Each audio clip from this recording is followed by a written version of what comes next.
उपर सर चिन्छ तैँले कुन चाहिँ उपर आउँदैछ नि चिनिनु न को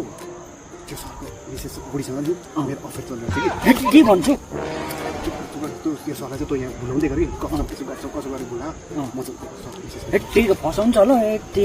भेटेर म ल त बोलाइन्छ ल ल ल त्यति त गरिदिन्छु नि साथीको लागि सर कहाँ आउनु भयो सर यतिकै वक गर्दै हिँडेको अब कसो छ सर थाक्नु भएन अनि भाइ चाहिँ के गरिरहेछौ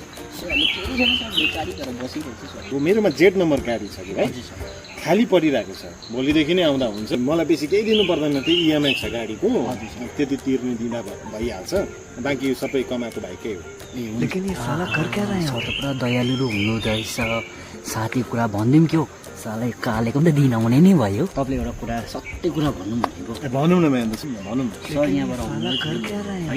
यही जग्गामा मेरो साथी बसेको थियो तपाईँको वाइफसँग अफेयर चलेको रहेछ सर भेट्नु गएको चाहिँ यहाँ तपाईँलाई बातमा भुलाउँदै गर्नु भने नि मलाई त्यही कारण सरलाई भुलाएको त सर मैले हो र हजुर सर सर हाँस्नु भयो यो कुरा सुनेर पनि किन हाँस्नु भयो सर भाइले बिहा गरेको हजुर सर भर्खरै एक हप्ता भएको मैले बिहाै गरेको छुइनँ भाइको मिसेस भेट्न गएको त होइन भाइको साथी भाइ आफ्नो बुढीसँग छिट्टो गयो खुबसुरत बुढीमा आफ्नो बुढी सम्हाल हो भाइ आफ्नो बुढी सम्हाल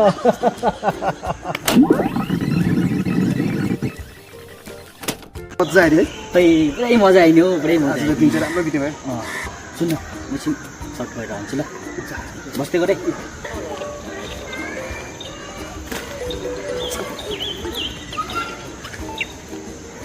हेलो